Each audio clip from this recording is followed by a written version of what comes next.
Marcus Chun had dreamed of this moment his entire life, but standing in the vast crystalline halls of the Galactic Naval Academy on Proxima Station, he felt smaller than he ever had before.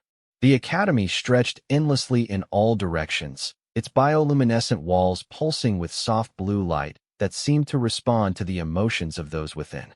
Students from dozens of species moved through the corridors like exotic fish in an alien ocean. The human exchange program was still experimental. Only 12 humans had been selected from Earth's population of 8 billion, and Marcus was the youngest at 19. His acceptance letter had arrived on his birthday, written in 17 different languages, including Standard Galactic, which he'd spent 3 years learning through neural downloads that left his head aching for weeks. Now, surrounded by beings that defied everything he thought he knew about life, Marcus wondered if he'd made a terrible mistake. The Zephyrians towered over everyone else, their crystalline bodies refracting light into rainbow patterns that hurt to look at directly. The mollusk-like Hydery left trails of bioluminescent slime that somehow smelled like cinnamon and ozone. Most intimidating of all were the Krillian students, insectoid beings with razor-sharp mandibles and compound eyes that seemed to catalog every movement around them.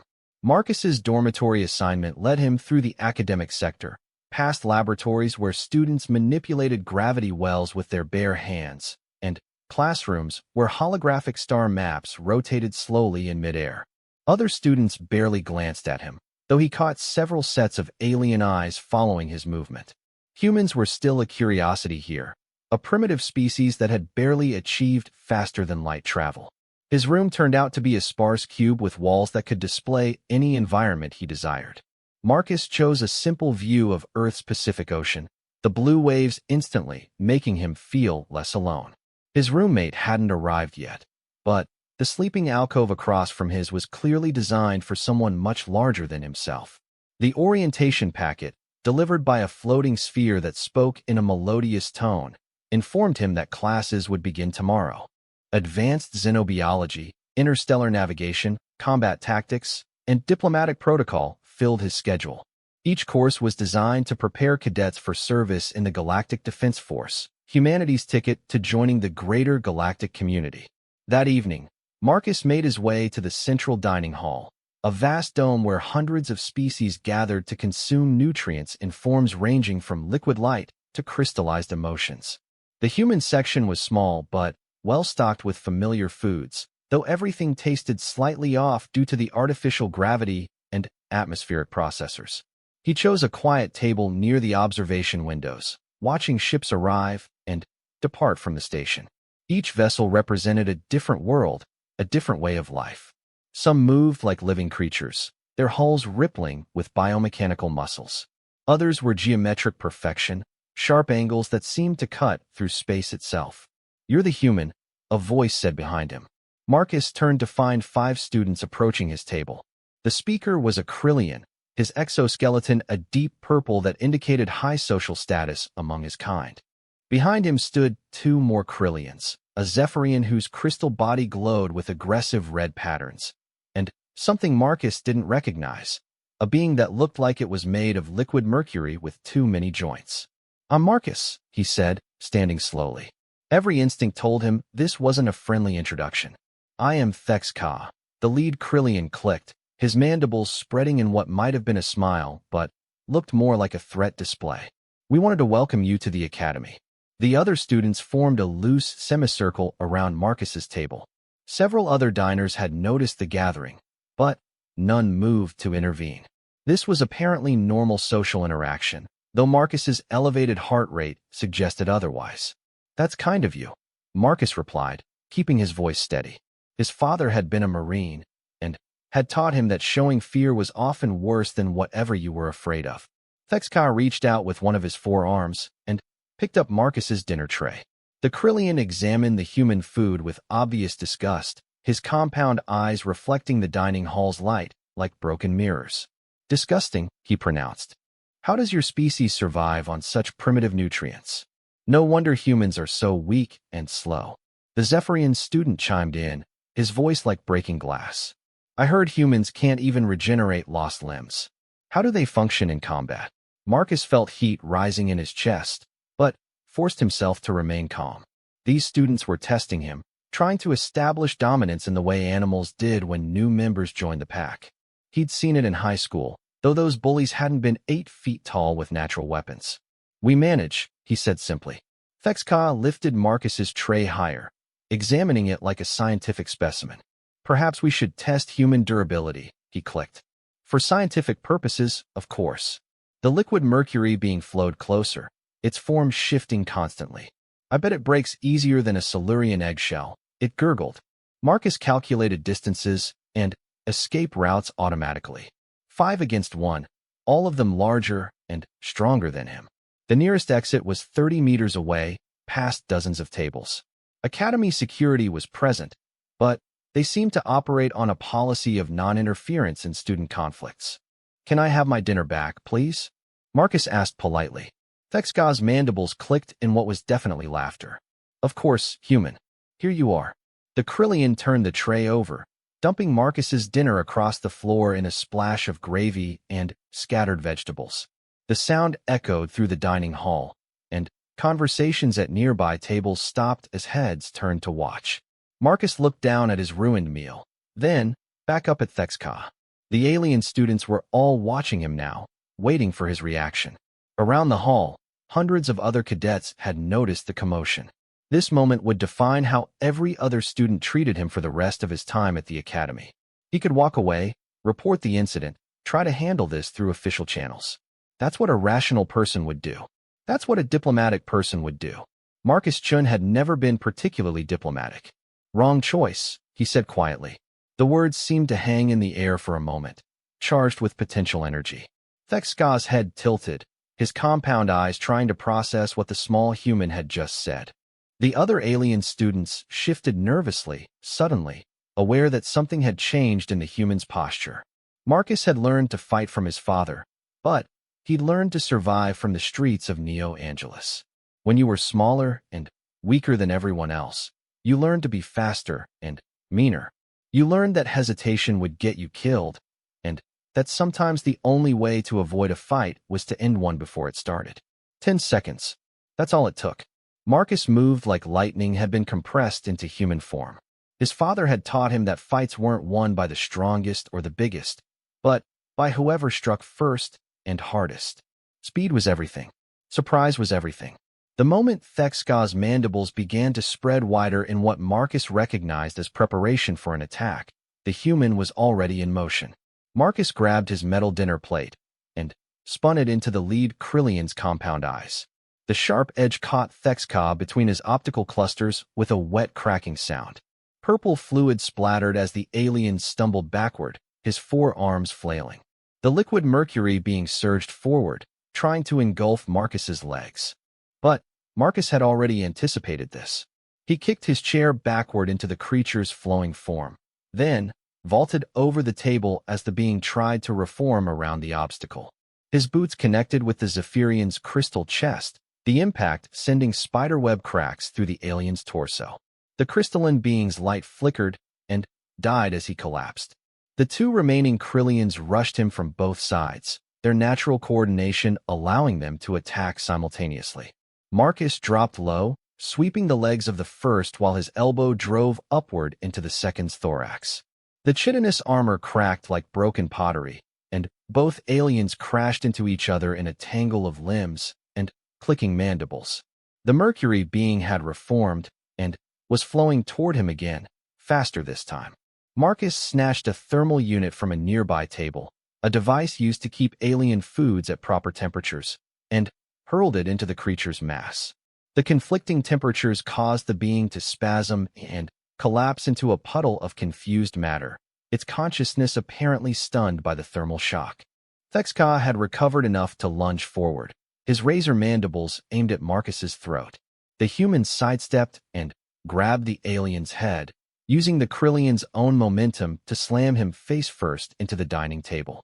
The biometal surface dented from the impact, and Thexka went limp. Silence fell over the dining hall like a heavy blanket. Marcus stood in the center of a circle of unconscious alien bullies, breathing hard but otherwise uninjured. His dinner was still scattered across the floor, but somehow that seemed less important now. Around him, hundreds of alien cadets stared in shocked silence. Some had their communication devices out, recording everything. The first to move was a tall, elegant being that Marcus recognized as a Etherian, one of the senior species in the Galactic Defense Force. She approached slowly, her 6 arms spread in a gesture of non-aggression. "Impressive," she said in perfect standard galactic. "I am Commander Velshawn, Director of Student Affairs. Would you care to explain what just occurred here?" Marcus looked around at the 5 unconscious aliens, then back at the commander. "They dumped my lunch," he said simply. A ripple of something that might have been laughter went through the watching crowd. Commander Velshawn's face remained impassive, but Marcus caught a brief flicker of what looked like approval in her large, dark eyes. "And you felt this warranted physical retaliation?" "They were testing me," Marcus replied. "If I'd backed down, every student in this academy would have seen it. I'd have spent the next 4 years being everyone's favorite target. So you decided to make an example instead." "I defended myself against 5 attackers who had made their intentions clear." Commander Velshawn walked around the circle of defeated students, examining each one. Her medical scanner revealed that all 5 would recover, though they'd spend the next few days in the medical bay. No permanent damage had been done, which was remarkable given the violence of the encounter. "Tell me, Cadet Chun," she said, using his name for the first time. "How long did this altercation last?" Marcus considered. 10 seconds, maybe 12. "The recordings show 9.7 seconds from first contact to last impact," she confirmed. "You disabled 5 academy students, all of them larger and stronger than yourself, in under 10 seconds, using only improvised weapons and your natural abilities." The watching crowd had grown larger. Students from species Marcus didn't recognize had gathered to see the human who had just redefined what everyone thought they knew about his species. He could hear rapid conversations in dozens of languages, all of them focused on him. "The question now," Commander Velshawn continued, "is what to do with you." Marcus felt his heart sink. He'd probably just thrown away his chance at joining the Galactic Defense Force. Earth's carefully negotiated exchange program might be terminated because one human couldn't control his temper. The diplomatic incident alone could set human-alien relations back decades. "I understand if you need to send me back to Earth," he said quietly. Commander Velshawn's eyes widened slightly. "Send you back? Cadet Chun, you just demonstrated combat efficiency that exceeds our projections for your species by a factor of 10. You used tactical thinking, environmental adaptation, and precise force application to neutralize a superior force with minimal collateral damage." She gestured to the unconscious aliens. "These 5 students have been bullying younger cadets for months. We've been looking for a way to address their behavior that wouldn't create diplomatic incidents with their home worlds. You've just solved that problem for us." Marcus blinked. "I'm not in trouble. Quite the opposite. You're being transferred to advanced combat tactics, effective immediately. Your instructors will want to study your fighting techniques, and your fellow students will want to learn from them." A new voice spoke from the crowd. "If he's teaching combat tactics, I want to be in that class." Marcus turned to see a young draconian female pushing through the crowd. She was smaller than most of her species, her scales a brilliant blue-green that indicated high intelligence among her kind. Behind her came a group of students from various species, all of them looking at Marcus with new respect. "I'm Zaraketh," the Draconian said, extending a clawed hand. "That was the most efficient combat display I've ever witnessed." Marcus shook her hand carefully, mindful of her natural weapons. "Marcus Chun, and I was just trying to eat my dinner." "Which makes it even more impressive," said another student, this one a mollusk being whose tentacles were bright with excited colors. "You weren't prepared for combat, you weren't in a combat zone, and you still dominated completely." Commander Velshawn raised one of her 6 arms for silence. "Cadet Chun will have plenty of time to discuss tactics with interested students later. Right now, we need to get these 5 to the medical bay and file the appropriate reports." As the unconscious bullies were loaded onto medical hover platforms, Marcus realized that everything had changed. When he'd walked into the dining hall, he'd been an unknown quantity, a curiosity from a primitive world. Now he was someone who had proven that humans, despite their apparent limitations, were not to be underestimated. Word of the 10-second fight would spread throughout the academy within hours. By tomorrow, Every cadet would know the story of the human who had sent 5 alien bullies to the medical bay because they'd messed with his lunch. Marcus looked down at his scattered dinner one more time, then smiled. Maybe being underestimated wasn't such a bad thing after all. By morning, Marcus Chun had become the most famous cadet at Proxima Naval Academy. The footage of his 10-second demolition of 5 alien bullies had spread through the Academy's data networks faster than a quantum pulse. Students who had never heard of humans were suddenly experts on Earth's warrior culture. The fact that Marcus had used improvised weapons and environmental tactics rather than brute strength had impressed even the most experienced military instructors. Marcus's first class was Advanced Xenobiology with Professor Grixval, an ancient cetacean whose massive brain tank dominated one corner of the lecture hall.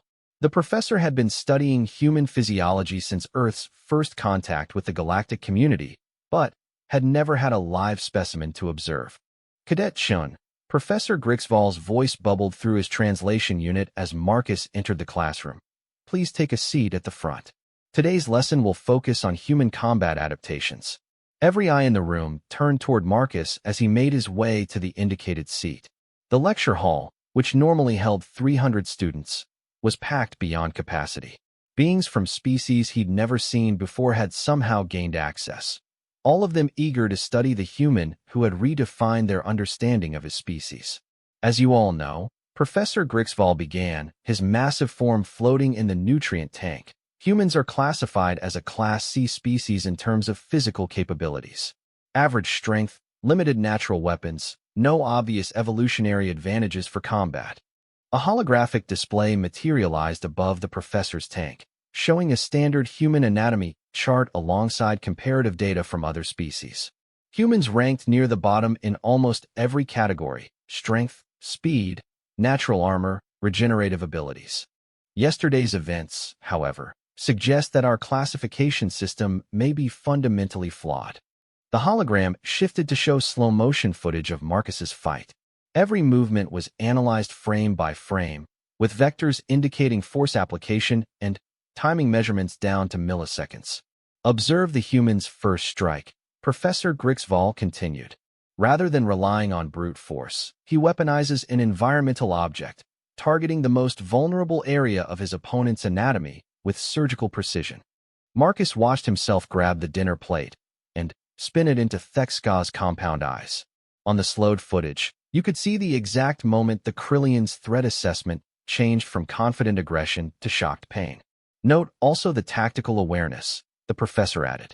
Cadet Chun identifies the greatest threats in order of proximity and danger level, neutralizing each with the minimum force necessary while positioning himself for the next encounter.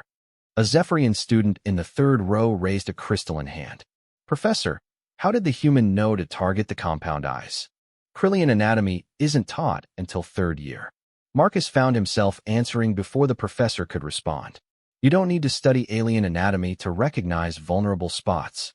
Eyes are always vulnerable, no matter what species. And compound eyes are even more fragile because they can't close or protect themselves. Fascinating, Professor Grixval bubbled. The human relies on universal biological principles rather than species-specific knowledge. This suggests an instinctive understanding of combat that transcends formal training. The lecture continued for another hour, with the professor dissecting every aspect of the fight. Marcus learned things about his own actions that he hadn't realized, how he'd unconsciously positioned himself to limit the number of attackers who could reach him simultaneously, how he'd used the thermal shock device not just as a weapon but as a distraction that bought him time to deal with the Krillians. When class ended, Marcus found himself surrounded by students asking questions. How had he learned to fight? Did all humans possess such combat instincts? Were there more humans coming to the academy? Zara Keth, the young draconian who had introduced herself after the fight, pushed through the crowd. Walk with me, Marcus. You need to see something. She led him through the academy's main corridors toward the training complex. Along the way, Marcus noticed how other students reacted to his presence. Where yesterday he'd been ignored or dismissed, now being stepped aside to let him pass. Some nodded respectfully, others whispered to their companions in languages he didn't recognize. You've become something of a legend overnight, Zaraketh said, noticing his confusion. Do you realize that you're the first Class C species to ever defeat multiple Class A combatants in single combat? Class A. Krillians are natural warriors, she explained. Their entire culture is built around combat excellence. A single Krillian cadet is expected to be able to handle 3 or 4 Class C opponents without difficulty. You took down 2 of them, plus 3 others, in less time than it takes most beings to recognize a threat. They arrived at Training Complex 7, one of the Academy's premier combat facilities. Through the transparent aluminum walls, Marcus could see students from various species engaged in practice combat. But something was different from what he'd observed during his orientation. "They're all trying to copy you," Zaraketh said, following his gaze. She was right. In every practice ring, cadets were attempting to replicate Marcus's techniques. They were using improvised weapons, targeting what they thought were vulnerable spots, trying to move with the speed and efficiency they'd seen in the recordings. Most of them were failing spectacularly. A massive Ursoid student grabbed what looked like a metal tray and attempted to throw it like Marcus had thrown the plate. The improvised weapon sailed harmlessly over his opponent's head and crashed into the wall. A group of insectoid cadets tried to coordinate their attack patterns, but ended up tangling themselves in each other's limbs. "The techniques don't work for them," Marcus observed. "Exactly. What you did wasn't just about the moves themselves, it was about how you think. Human pattern recognition, threat assessment, adaptation under pressure. These are things that can't be easily copied." She led him to an observation deck, where they could watch the training sessions more clearly. Below them, a Krillian instructor was attempting to teach a class of mixed species how to use environmental objects as weapons. The students were enthusiastic, but clumsy, their natural fighting styles incompatible with the improvisational approach that had made Marcus's victory possible. "There's something else you should know," Zaraketh said. "The 5 cadets you fought yesterday, they're not just random bullies. They're all from military families, elite warriors among their species. Thexka's clutch father is a decorated general in the Krillian Imperial Guard." Marcus felt a cold knot form in his stomach. "Are you telling me I just created a diplomatic incident?" "Quite the opposite. You solved one." Before Marcus could ask what she meant, a new voice interrupted them. "Cadet Chen, there you are." They turned to see Commander Velshan approaching, but she wasn't alone. Behind her walked a being Marcus recognized from his diplomatic briefings, Admiral Kreshfor, the highest-ranking Krillian officer in the Galactic Defense Force. The Admiral's exoskeleton was decorated with more battle honors than Marcus could count, and his presence here meant that yesterday's fight had attracted attention from the very top of the military hierarchy. Marcus stood at attention, though he wasn't sure if Krillian military protocol required saluting. "Admiral." "Relax, Cadet." Admiral Kreshfor clicked, his mandibles spreading in what Marcus hoped was a smile. "I'm not here to arrest you. I'm here to thank you. Sir, my nephew, Thexka, has been an embarrassment to our family for cycles. He uses his status to intimidate younger students, relies on his size rather than skill, and has learned nothing from his defeats because no one has ever been able to defeat him decisively." The Admiral gestured toward the training complex below, where frustrated students continued their attempts to master human fighting techniques. "Yesterday, you gave him the lesson he needed. More importantly, you gave the entire Academy a demonstration of what real warriors can accomplish when they stop relying on natural advantages and start using their minds." Marcus began to understand. "You wanted him to be humbled. I wanted him to learn that being a warrior is about more than having sharp mandibles and thick armor. You taught that lesson better than any instructor could have." Commander Velshan stepped forward. "Which brings us to why we're here, Cadet Chen. The Admiral has a proposition for you." Marcus waited, though part of him suspected where this was going. "The Galactic Defense Force has been trying to develop new combat doctrines for unconventional warfare," Admiral Kreshfor explained. "Your species' approach to conflict represents something we've never encountered: tactical flexibility, environmental adaptation, psychological warfare combined with precise physical action.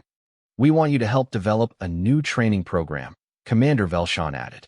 "Human combat tactics, taught by a human, for cadets who want to learn how to think like warriors rather than just fight like animals." Marcus looked down at the students still struggling to copy his techniques, then back at the Admiral and Commander. "Yesterday, He'd just been trying to eat his dinner in peace. Now they wanted him to revolutionize military training for the entire galactic community. "When do we start?" he asked. The answer would change everything, not just for Marcus, but for how the galaxy understood what it meant to be human. 3 weeks later, Marcus stood in front of his first official class as an instructor, still barely believing how quickly his life had changed. Training Complex Alpha had been modified specifically for his teaching methods, with movable obstacles, environmental hazards, and a wide variety of improvised weapons scattered throughout the space. His students were unlike any class ever assembled at the Academy. 30 cadets from 15 different species sat in a semicircle around him, all volunteers who had specifically requested human combat training. Some were obvious choices, young draconians like Zaraketh who were naturally tactical thinkers. Others were surprising, like the 3 Etherian students whose species was known for pacifism, not warfare. First lesson, Marcus began, walking slowly around the training area. "Forget everything you think you know about fighting." A Ursoid student, massive and covered in natural armor, raised a clawed hand. "Instructor Chun, my species has been perfecting combat techniques for 10,000 years. Why should I ignore that heritage?" "Because your heritage assumes you'll be fighting other Ursoids," Marcus replied. "Show me your traditional fighting stance." The Ursoid, whose name was Grokmar, rose to his full 3-meter height and assumed a posture that emphasized his natural weapons, claws extended, powerful arms spread wide, using his bulk to appear even more threatening. "Impressive," Marcus nodded. "Now Zaraketh, attack him using standard draconian tactics." The young draconian moved like liquid lightning, her scales shifting to match the background as she attempted to circle behind Grokmar. But the Ursoid's stance, designed for frontal assaults, left him vulnerable to exactly this kind of maneuver. Zaraketh's claws found the gaps in his natural armor before he could turn to defend himself. "Stop," Marcus called. "Grokmar, what went wrong?" The Ursoid looked confused. "She didn't fight fair. She should have met my strength with her strength." "Should have according to who? Your traditions? Your species honor code?" Marcus gestured to the 30 different alien faces watching the demonstration. "Look around you. In the real galaxy, you'll fight beings who don't share your traditions, who don't care about your honor codes, who will use every advantage they can find." Marcus moved to the center of the training space. Human combat doctrine is based on one simple principle: win. Not win honorably, not win according to tradition, just win. Because in real combat, the only thing that matters is going home alive. He picked up a metal rod from a weapons rack, then gestured for Grokmar to attack him. The Ursoid hesitated, clearly uncomfortable with the idea of striking his instructor. "I'm not going to break, Grokmar. Attack me like you would attack an enemy." The massive alien charged forward with surprising speed, his claws aimed at Marcus's center mass. But Marcus wasn't there when the strike arrived. He'd sidestepped at the last possible moment, using the metal rod to strike Grokmar's knee, not hard enough to cause injury, but precisely placed to disrupt the alien's balance. The Ursoid stumbled, and Marcus was already moving to his next position. "Size and strength are advantages," Marcus said, easily avoiding Grokmar's increasingly frustrated attacks. "But they're also predictabilities. Big, strong fighters tend to rely on being big and strong. They don't adapt when their advantages are neutralized." Marcus suddenly changed direction, moving inside Grokmar's reach where the alien's long arms became a disadvantage. A gentle tap with the rod against the back of the Ursoid's knee brought the massive student to the ground. "Combat isn't about being the strongest or the fastest," Marcus explained, helping Grokmar to his feet. "It's about pattern recognition, adaptation, and using your environment. Grokmar is stronger than me, but I'm more flexible. I can change my tactics faster than he can change his." A Silitherian student, her serpentine body coiled in concentration, raised her head. "But, instructor, what if we face opponents who are also adaptable, who also think tactically?" "Excellent question, Saravan. The answer is that you have to be more adaptable than they are. Watch." Marcus gestured for Zaraketh to join him in the center of the space. Unlike Grokmar, the Draconian was a natural tactician, someone who understood misdirection and adaptive combat. Zaraketh is going to try to defeat me using everything she's learned about tactical combat. I'm going to show you how humans deal with clever opponents. The Draconian attacked immediately, not giving Marcus time to prepare. Her scales shifted to active camouflage as she moved in a complex pattern designed to confuse his tracking. But Marcus didn't try to follow her movements. Instead, he grabbed a handful of sand from a training pit and threw it in a wide arc around himself. The camouflaged Zaraketh became visible as the sand particles stuck to her scales, and Marcus was waiting when she emerged from her stealth approach. But the Draconian had anticipated this counter-move and was already adapting, using her natural agility to spring over his defensive position. What she hadn't expected was for Marcus to collapse backward, turning her aerial attack into a collision with empty air while his feet came up to catch her in the midsection. The move sent her tumbling across the training mat, unhurt, but definitely surprised. Adaptation has to be instantaneous, Marcus explained, offering Zaraketh a hand up. The moment you commit to a plan, you have to be ready to abandon it. Human fighters learn to think 3 moves ahead while being prepared to throw all 3 moves away if the situation changes. The class spent the next 2 hours learning basic human combat principles. Environmental awareness, how to identify potential weapons and hazards in any space. Pattern disruption, how to break an opponent's rhythm and force them to react instead of acting. Psychological warfare, using an enemy's expectations against them. But the most important lesson came at the end of the session, when a student asked the question Marcus had been waiting for. "Instructor Chun," said a young mollusk whose tentacles were bright with confusion, "these techniques require us to think like humans. But we're not human. How can we use methods that depend on human psychology?" Marcus smiled. This was the point where most military instructors would have gotten defensive, insisting that their methods were universal. But Marcus had spent 3 weeks thinking about this exact problem. "You can't think like humans," he said. "But you can think like warriors. The specific techniques don't matter as much as the mindset behind them. Every species has advantages that can be weaponized if you're creative enough." He gestured to the mollusk student. "Kelpfin, your species has distributed intelligence. You can process multiple information streams simultaneously. That's not a human ability, but it's incredibly useful in combat if you learn to apply it tactically." Marcus pointed to the Silitherian. "Saravan, your species has chemical sensors that can detect emotional states through pheromones. You can literally smell fear or aggression. That's better than any human combat sense." He continued around the room, identifying unique advantages that each species possessed, advantages they'd never thought to use in combat because their traditional fighting styles didn't emphasize adaptation. "The goal isn't to make you fight like humans," Marcus concluded. "It's to make you fight like yourselves, but better. To take everything that makes your species unique and weaponize it in ways your enemies won't expect."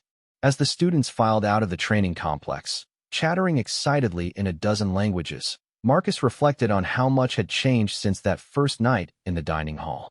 He'd gone from unknown human cadet to revolutionary combat instructor in less than a month. But he had a feeling the real changes were just beginning. Zaraketh approached as he was cleaning up the training equipment. "Marcus, there's something you should know.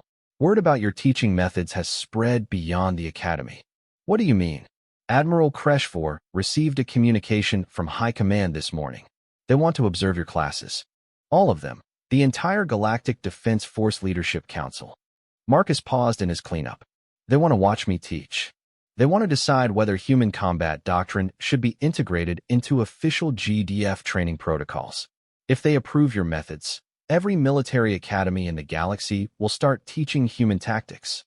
Marcus looked around the training complex, imagining it filled with alien officers studying human fighting techniques.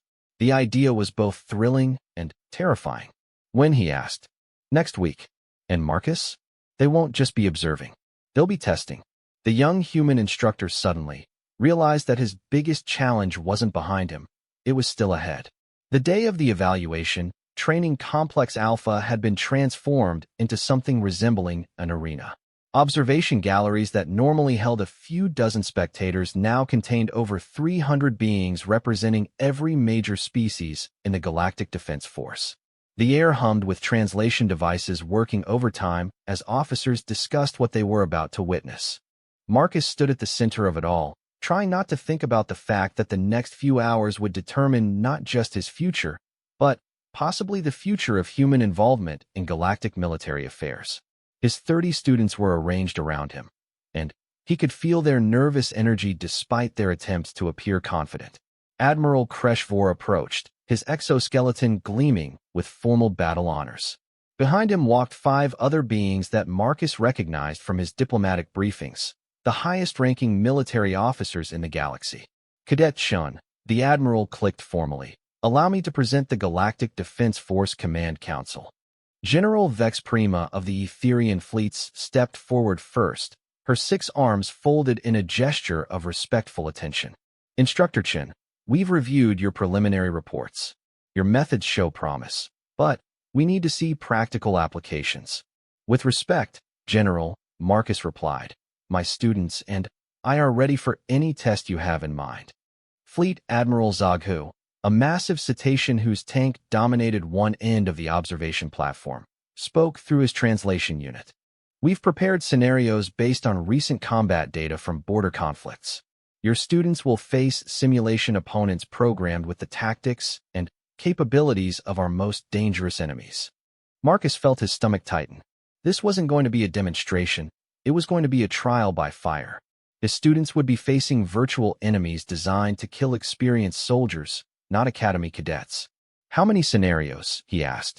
3, answered General Thaxmore, a draconian whose scales were the deep gold of veteran command.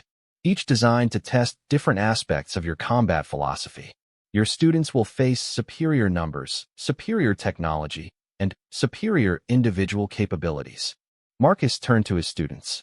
30 alien faces looked back at him, representing 15 different species and 15 different approaches to combat. 3 weeks ago, they'd been individuals trying to copy his techniques. Now they were something new, a unit that thought tactically rather than instinctively. Remember what we've learned, he told them quietly. Adapt, improvise, overcome. Use what makes you unique, not what makes you the same. The first scenario materialized around them as the training complex's holographic systems activated. They were in a space station corridor, facing 8 heavily armed Krillian warriors advancing in perfect formation. The simulated enemies wore full battle armor and carried weapons that could cut through most known defensive systems. Marcus's students were armed only with standard training equipment, non-lethal weapons that would register hits on the simulation enemies, but couldn't actually hurt anyone. Traditional tactics, Marcus said, loud enough for the observing officers to hear. Meet strength with strength, formation with formation. Predictable result, we lose. Instead of forming up to meet the enemy charge, Marcus's students scattered.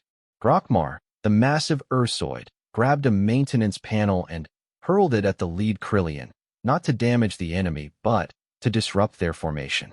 As the simulated warriors tried to maintain cohesion, Zaraketh and 2 other students used the distraction to access the station's environmental controls.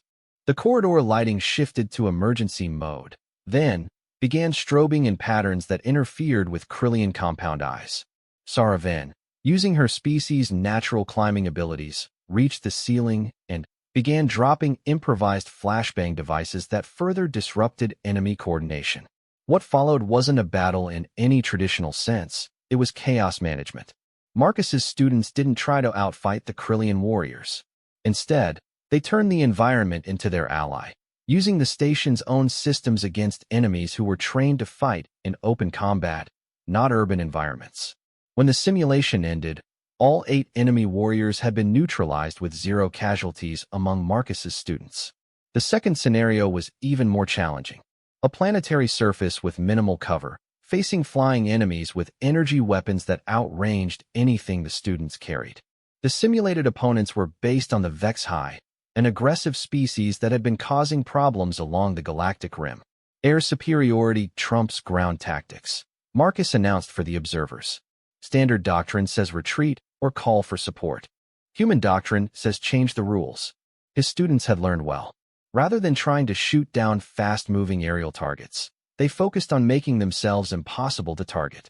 Kelpfin and The other mollusk students created a smoke screen using materials from the planet's surface, while the Etherian students used their natural electromagnetic abilities to interfere with enemy targeting systems. But the real breakthrough came when Grokmar suggested using the planet's geological features against the flyers. Working together, the students triggered a controlled landslide that forced the flying enemies into a narrow canyon where their aerial advantages became disadvantages. The third scenario was the most complex, a hostage rescue situation where traditional assault tactics would result in civilian casualties. The students had to extract 3 captured allies from a fortified position defended by enemies who would kill the hostages at the first sign of a direct attack. Marcus watched with pride as his students applied everything they'd learned. They didn't assault the enemy position, they made the enemies come to them. Using a combination of psychological warfare, environmental manipulation, and species-specific advantages, they convinced the simulated enemies that they were facing a much larger force than actually existed. The hostage extraction succeeded with no casualties, military or civilian. As the final simulation faded, silence fell over the observation galleries.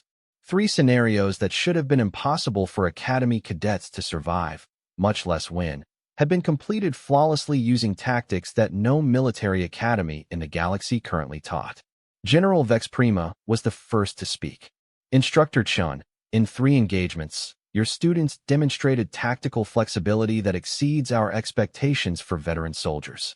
How? Marcus gestured to his 30 students, who were standing at attention despite their exhaustion. Because they learned to think instead of just react. Every species in the galaxy has advantages, but most military training focuses on maximizing those advantages in predictable ways. Human tactics focus on maximizing advantages in unpredictable ways. Admiral Kreshvor clicked his mandibles in what Marcus had learned to recognize as approval. The combat efficiency we observed today was extraordinary. But can these methods be taught on a larger scale?